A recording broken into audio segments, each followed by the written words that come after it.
All right, cool.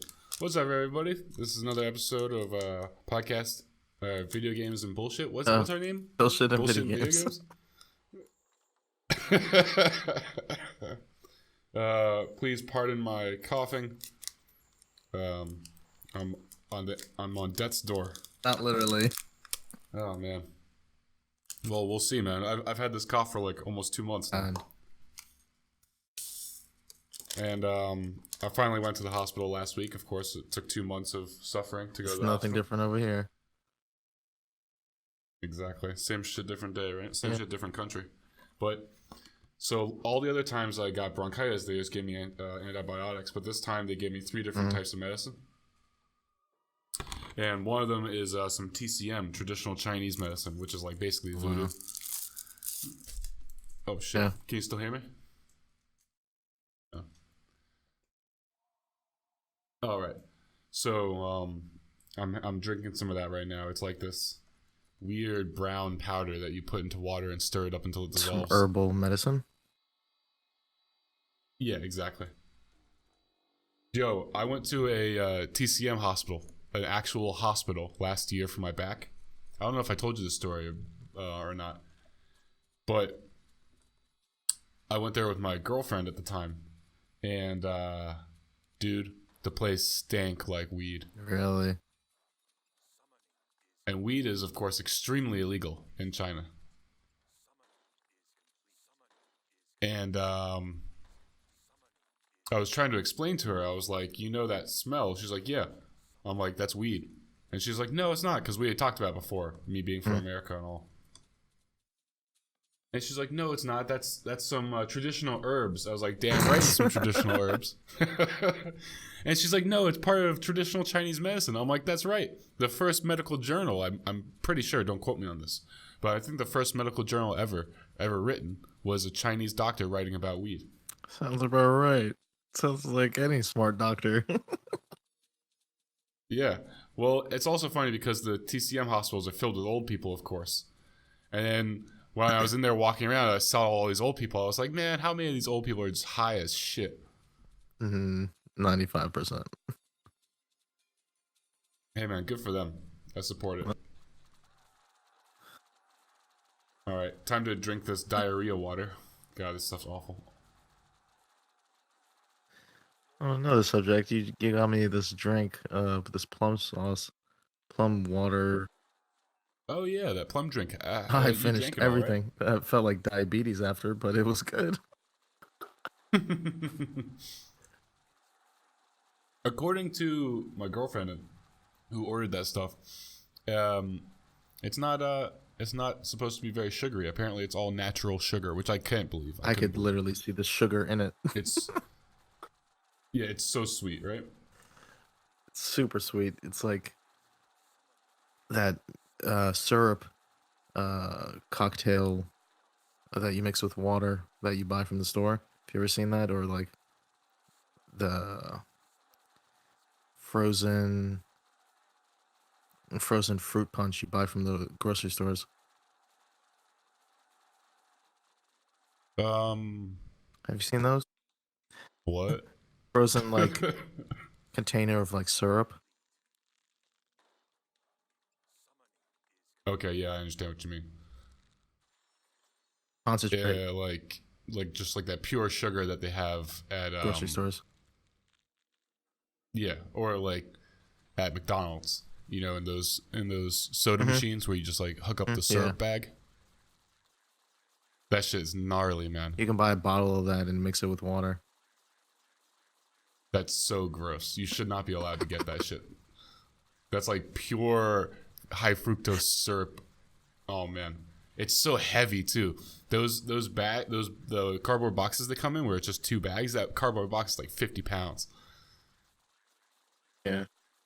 Oh God, it's like really. Maybe thick that's why I maple wasn't syrup. losing weight in high school, because I drank like bottles of those. And God, that's gross. Oh man, that's a really. Has your gross feeling. diarrhea water. It's so bad. It tastes like somebody liquidated cardboard. Wow, that's a good taste. Yeah. Hey man, 5,000 years history. Do you know? Grounded up hemp. Yeah.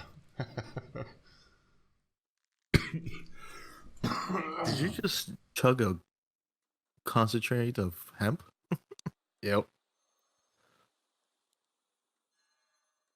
Oh man, dude. I think like that's one. That's the one thing that China really needs is to totally legalize marijuana. You know, China's kind of famous for trying to control their population, but every country does that just by different means. And you know what the irony is that technically, well, okay, so if you want to compare freedoms, you have more freedoms in America. But in actuality, so few of the Chinese laws are enforced that you actually end up having way more freedom in China. Because like you might walk down the street and break 50 laws, but no one's going to say anything about it because none of those laws are ever enforced. Whereas in America, you fucking jaywalk, you go into jail 20 years. And you probably jaywalk next to a black guy and they're going to call it a race hate crime. But he's going to be like 1/6,000th black and like 1/20,000th Cherokee. I still remember the Google search we did to figure out what percentage does it take. That was the most outrageous Google search. No, that wasn't the most ridiculous Google search I've ever done, but it was pretty bad. I think we Googled how black is black. And Google was like, yeah, I have the answer to that question. No problem. That's one of the few times in my life I would have appreciated if Google was like, what'd you just ask? But one time I was actually sitting at a computer right next to a window. And I think I had to drive to the airport or something like that. And I was like trying to figure out how long it would take. And I was like, well, if it's raining, it might take longer. And then I Googled, what is the weather outside right now?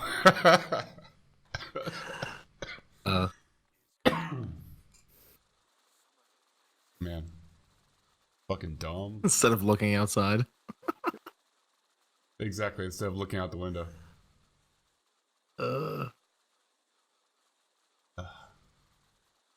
So, I've been getting back into watching StarCraft 2 games. Specifically, I've been watching AI play StarCraft 2. So awesome. I'm so excited about the future. I just bought a PlayStation 4. Oh my god, what were you thinking? Ace Combat 7 is coming out. My favorite video game. No, I mean, yeah, PlayStation. I've heard so many good things about it. Is it like... So we tried to play Xbox when we went to Alex's house over the summer. And I haven't tried to play Xbox in fucking years. And we couldn't play any of his games because he didn't have an internet connection. I mean, we literally couldn't play the games. We tried 3 or 4 games in a row. None of them would play without an internet connection. So we just couldn't play anything. And we ended up having to watch Lord of the Rings. I was flabbergasted. I don't even own an Xbox and I was offended. Yeah. Now it requires internet connection plus the internet connection service they provide. So that's really gross. Yeah. That's like $19.99. That's really, really ugly. Really bad. I don't know, man. I don't know what PlayStation's or Xbox is doing. So is PlayStation the same way? Do you have to have that subscription and connection? Yeah, I was talking about PlayStation. Horse apples. Yeah. PlayStation used to be known for its free internet access. And then they were like... So what were you doing buying a PlayStation then? Why didn't you just, I don't know, fucking spend the money in a more intelligent way? Or just buy games on Steam or something like that? Or Good Old Games is probably better than Steam. I guess some part of me says might as well buy something that you're going to be playing. And then I also just wanted to play with my brother because he has a PlayStation. And I kind of wanted to play video games with him. Fair enough. but uh, I have Call of Duty 4, Black Ops on PlayStation 4, and there's tons of free games like Fortnite, H1Z1. Uh, Well, nothing's free if you're paying the well, membership. you can actually play Fortnite and H1Z1 and the other free games that they provide for free without the membership. Is H1Z1 like Left 4 Dead? Mm-hmm. It's like Rust. Do you know Oh, Rust? okay. Yeah. Yeah, like survival, building, Mm-hmm. crafting But the shit. free one they provide is more of a battle royale like Fortnite or PUBG. It's Ah, like okay, of PUBG. course. The copycat era. That's what we're living in right now, where something becomes successful, everyone runs in that direction as fast as they Hey, can. if it's not successful, they might as well make a copy. Make a Meh, I don't know about that. I think that the trouble that big AAA developers have gotten into recently really shows us that that doesn't really work. well, big company like what Activision makes a battle royale game to copy Fortnite. Yeah, but Activision has been getting crushed recently. I mean, the whole market's down, but Activision and EA are down disproportionately to the market. Activision's down like EA is down like 50%. Activision's down to hell nearly 50% as well. So that's a disproportionate drop relative to the market, and so I think that has a direct correlation with how these companies just continually fuck over their clients. I mean, EA's Battlefield Battlefront 2, that's the name, right? It's not Battlefield. EA's Star Yeah, Wars. Star the Wars, Star yeah, Wars one. Battlefront. Yeah, so insulting. Really disgusting. I mean, the original one was like from the 90s, right? Battlefront. It was so good. I still play it on Steam. You had it. You'd Yeah, you'd I know, always but not the no new no you one. had the old one, right? The place on the PlayStation Yeah, or something. Yeah. PlayStation 2. Man, that game was so awesome. Yeah. But I mean, it's just this intense greed that these companies have gone into. And I watched a great video about it actually a little while ago. I forget who. I think it was Steve Jobs. Yeah, I think it was Steve Jobs, and he was talking about how companies that create things eventually they're not run by creators anymore. They're not run by the productive side of the company, but they're instead run by marketing and salespeople, because marketing and salespeople eventually climb the corporate ladder. Because let's say you're running a company like Activision Blizzard, it's quite difficult to radically innovate and through your innovation as an employee climb the corporate ladder. Whereas a sales and marketing person can come in and boost sales by some percentage and make a name for themselves. And so eventually big creative companies are run by sales and marketing people who, of course, lose touch with the customer base. And I think that's really what we're seeing in Activision Blizzard and Bethesda and EA. I mean, Bethesda, Fallout 76 is one of the most insulting things that's ever happened to video game gamers. I need to watch some Fallout 76, but I just realized that it's 2076, not 1976. And that's kind of makes me feel better Yeah. because it's like a futuristic Fallout instead of a old school steampunky kind of era. What are you It's talking not about? like the setting isn't like a more futuristic Fallout. Well, this Fallout actually happens before the other Fallouts. Mm. Well, it's the setting I'm is in pretty sure. 2076. Yeah. I was imagining like more futuristic Oh, features, you know? wait. What year are the other Fallouts? Now you're making me think I'm wrong. I think I am wrong. Year does.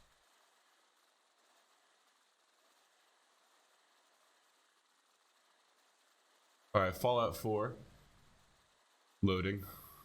God damn it. Good old internet.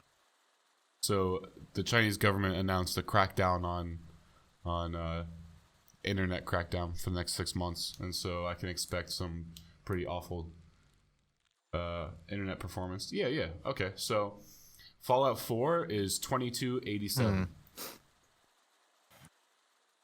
Fallout 3 is 200. Or no, is 10 years before that, so 22. How about New Vegas? Is New Vegas, they got like old school haircuts and everybody looks all 2281. Yeah, well, that's just the theme of the age of like that world, sort of like 30s and 40s style. I don't really like that. I mean, I guess it's cool, but I think it's cool as well, but I'm getting kind of sick of it now that they've had so many Fallout games. I still appreciate it though. It's nice. I think they went too far into the steampunk with Fallout 4. I really hated the look of the guns. All the guns look so like they look like shit. Bethesda made that, right? Yeah, Bethesda made all of them except New Vegas, and that's why New Vegas is the best one. I was gonna say, like, you would think they'd come out with a good game, because they tried to stay all like, how do you say, like, trendy with all like the indie kind of look, like the 30s look and stuff like that, trying to grab like the steampunk community and stuff like that. But like, did they even come out with like a new recent game? Well, Fallout 76, which was a garbage. Oh yeah, fire. they come out with Elder Scrolls too, right? Bethesda, yeah, they had Elder Scrolls Online, which went from monthly payment to free to play like within a couple months, I think, because it got such bad reviews. But according to people who play it now, it's gotten a lot better. But that's the thing, like, you can't release a dog shit game and then expect people to play it for 6 months or 18 months while you fix it, and then people will like the game. It's just not how it works. We have so much choice. You know, I mean, look at this holiday sale they had on Steam just over the winter break, around Christmas time. I mean, you can get hundreds and hundreds of games, many of them for like pennies on the dollar compared to AAA titles. And so what is my incentive to go to a AAA title if they're going to throw dog shit at me and tell me I must accept there's really none besides if you're like bandwagoning on the franchise.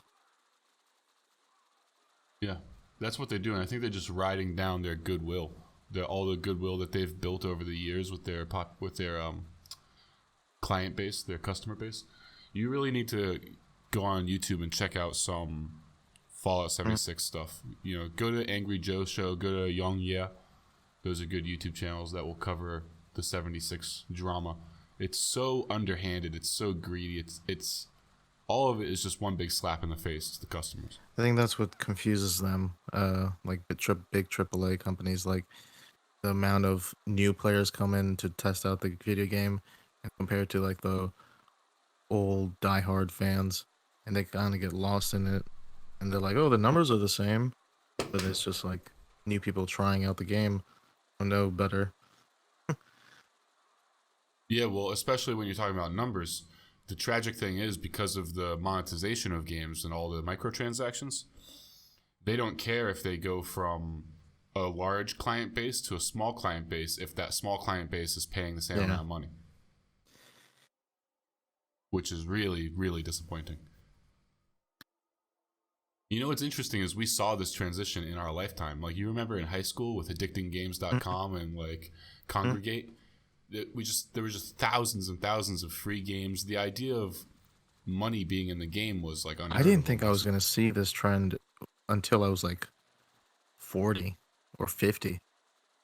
I mean, yeah, I agree. I didn't think that it would survive. I thought it would be suffocated in the womb, sort of thing, or in the crib, whatever that saying is. Because I remember when they first started releasing free games that you would pay for stuff inside the game, and I remember thinking, I was like, this is the greatest waste of money I've ever seen in my entire life. And especially this is, I don't know what year this was, but I think this was around the time when we had the original Xbox and we had like PlayStation 2. And you could buy a console and play amazing games. You could buy a computer and play amazing games if you're willing to spend money. So I couldn't understand why somebody would go on to one of these games and spend real money for such a shallow experience. But people do, and now these are the most profitable games in history. You know, a game like Candy Crush, in terms of the work that's required to program and then maintain that game on the developer's side in relation to how much money the game makes, it's unfathomable. I mean, I guess that's why all these companies want to go that direction, the mobile direction. Sorry, I cut you off. fine. What were you gonna say? Yeah, I guess the next natural question is what would you want to see in the industry, or like what game do you see coming out? I mean, if it's not battle royale, what kind of new game is it? More like open world? I like where Anthem's going. Let's see, what other game?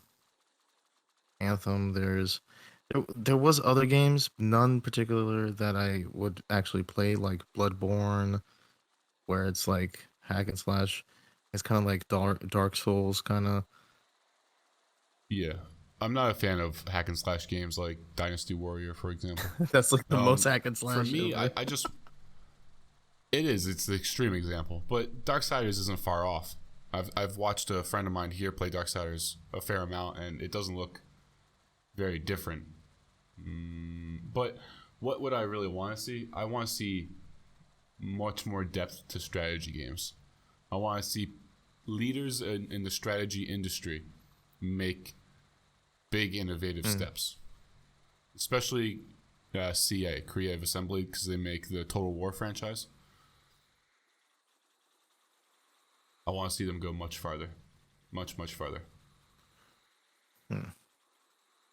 I'd also like to see another real-time strategy from Blizzard, but I don't think that's ever going to happen. Maybe a StarCraft 3 many years from now, but we're never going to get Warcraft 4. That'd be crazy.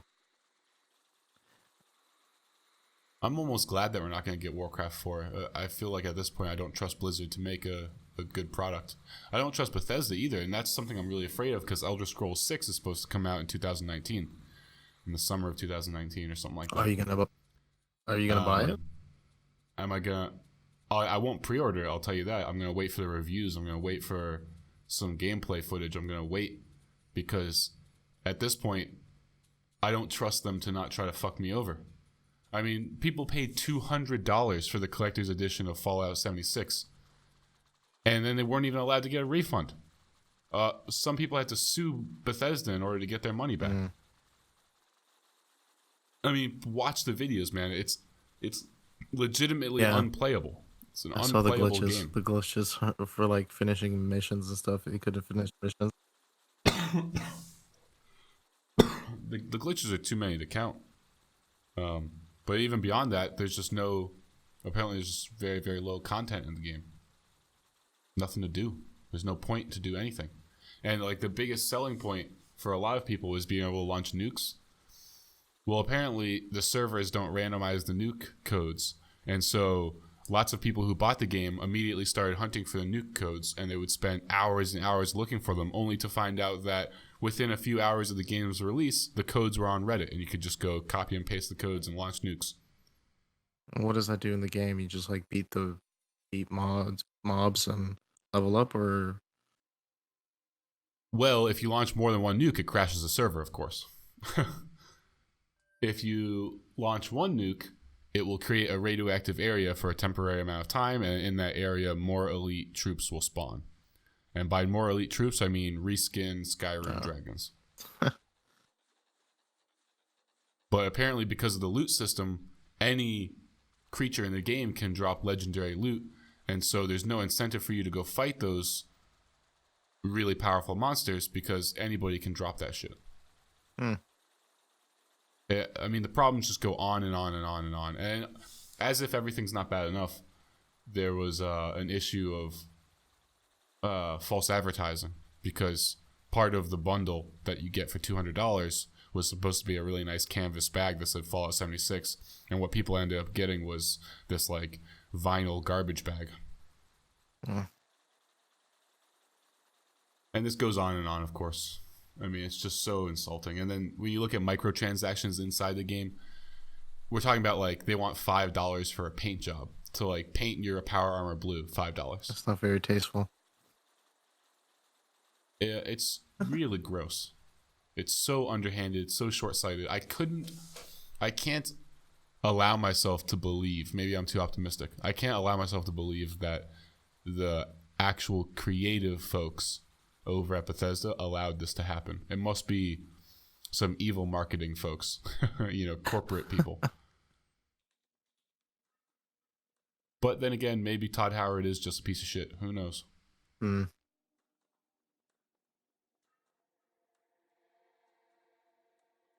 I don't know. They also, I forget what the name is, but it's supposed to be like a space-based survival game that Bethesda's making.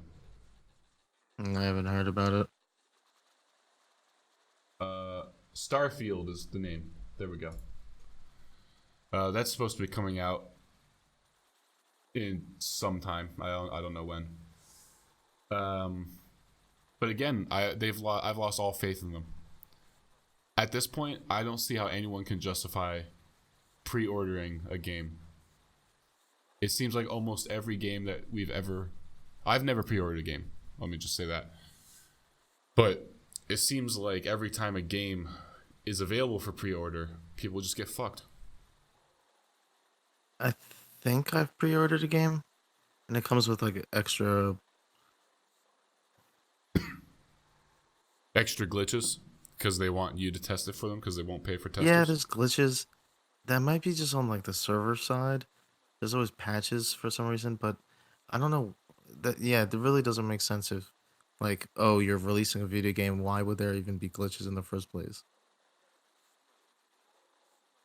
Again, I think this comes back to the evil corporate folks. If you look at the development cycles of these studios before and after they got to a certain size, the development cycles used to be a lot larger. They used to have X amount of years to do a game, and that keeps getting cut down shorter and shorter. And so I think this is just because those two companies are publicly owned, and so are publicly traded, I should say. And so their neck is on the cutting board, and they always have to produce growth. And at the end of the day, the fastest way to grow is just to release more and more content and just flood the market and get people to buy that shit and monetize the hell out of it, regardless if it's a buggy mess, which is really disappointing. And I think that's, from an investing point of view, I would really like to see these companies transition away from a growth model and into a dividend model, so that they could retain investors, long-term investors, who aren't going to just sell their shit the moment some bad weather comes. But they could also take much longer time horizons on production of games development. So video games are becoming a little too cookie cutter, and yeah, 100%. The cookie's crumbling. Yeah. Oh man, I wanted to order a pizza this morning for breakfast, but I don't know if I can justify it. I went to CC's. You remember CC's? Oh, gross. Was it busy, or is it like empty CC's? Ooh, it was busy. Okay, that's better. It was busy. Hey, didn't a bunch of fat people sue CC's for kicking them out? I remember you telling me something like that. Or was that probably bullshit? They kicked us out.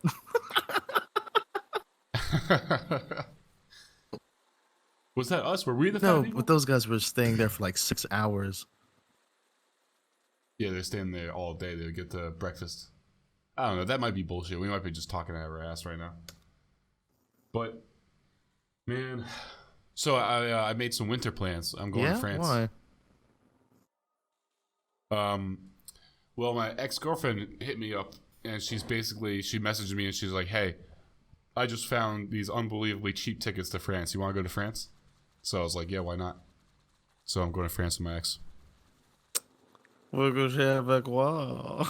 Oh, derpa derpa, oui oui. Well, actually, I'm definitely going to France. She hasn't got her visa yet, so we'll see about that. Well, I'll know in the next like week or so if she's going. But I already bought the ticket and it's non-refundable, so I'm fucking going. But I got a round trip ticket for like 600 Really bucks. cheap. Extremely cheap. And so I'm planning my trip. You want to hear? You want to hear my plan? It's 14 days. Okay. I'm gonna land in Paris, spend a few days there, and then I'm gonna go by fast train to Rennes, whatever, and then go into Normandy by bus and see Mont Saint Michel, which is like a castle island. It's pretty epic. Then back to Rennes, whatever, and take a fast train to Bordeaux. Spend a couple days in Bordeaux. See some vineyards, drink some wine, get wine drunk. Then fast train to Marseille, then Toulon, Cannes, Nice, maybe Monaco, but apparently Monaco is sort of a different thing. It needs its own visa. I don't need a visa because I'm American, but my girl might. And if she needs a visa, that's going to be an extra headache, and we might skip that place. And then fast train to Lyon, and then Dijon, and then back to Paris. It's going to be a busy 2 weeks. Dijon mustard. Damn right, I'm going to eat so much fucking mustard.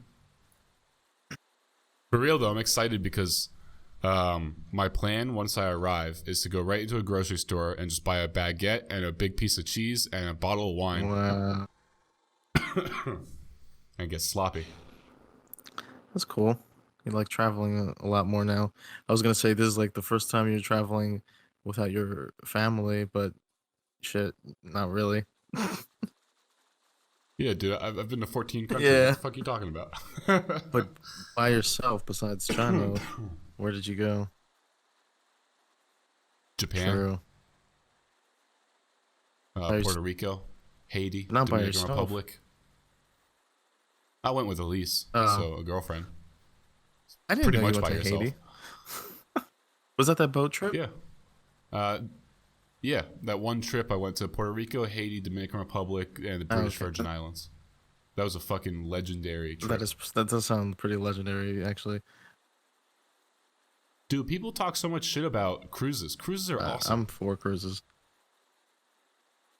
Dude, and it's so cheap. Like we ended up, it was a 9-day cruise, and it was like $800 or something like that, all inclusive. And of course, they make money by charging you $15 for a beer on the boat. But I just had Elise. I had her pack small bags so that she ended up having like 5 bags, and I brought 2 bags. And I just put a bottle of cheap vodka in every bag, and we had 7 bags. And I think 3 of the bottles were caught. So we ended up having 4 bottles. And then for room service, you have like a little piece of paper that you hang on your doorknob to say whether you want room service or not.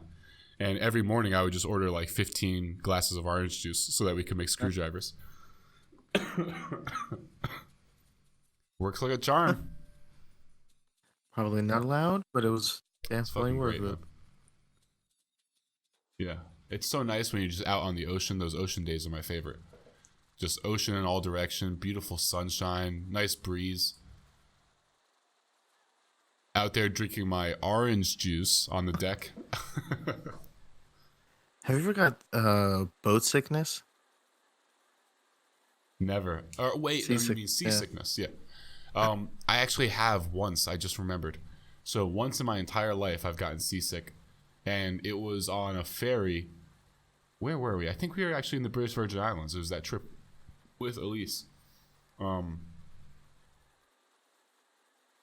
got onto the ferry, and I instantly felt sick. And they had a balcony on the second floor, so I went right up to the balcony, and I just hung my head over the railing and fucking puked my guts out for like the entire 20-minute ferry ride. I have no idea why. It's the only time in my life. Yeah, it's like seasick. You need to throw up and crap. It's horrible. Yeah. Well, you don't even feel the boat moving on a cruise ship. Yeah, you just feel nauseous.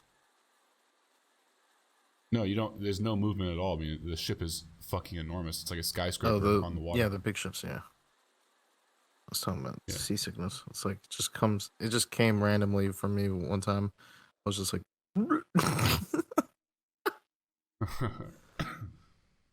The most disappointing thing about cruise ships is that it's just filled with old people. Like there are no young people cruise ships. Yeah, most people are retired, and I mean, if you could pack a cruise ship with college kids, it would be the most outrageous girls party of all gone time. wild. Dude, like, we should start a cruise line, me For and you, college Arman, okay? students. This is what I need you to do. I need you to go to Bank of America and ask them for $1 billion loan. All right. I'll go to like Hong Kong and see if some Chinese dock workers can build me a cruise ship. And we'll only sell it to college kids, and we'll make it so that there's a ratio of 3 women to 2 men on the ship. All right. Yeah. And no fat chicks. That's horrible. Oh, that is horrible, Arman. I can't believe you would say something like that. Anyway, Fat girls need love. that's what you're there for, Arman. Anyway, that's these podcasts are usually 30 minutes, right? 36. Let's call this one. All right, everyone. Thank you for listening. That's been another Bullshit in Video Games podcast with Brian and Arman. Catch you in the next one.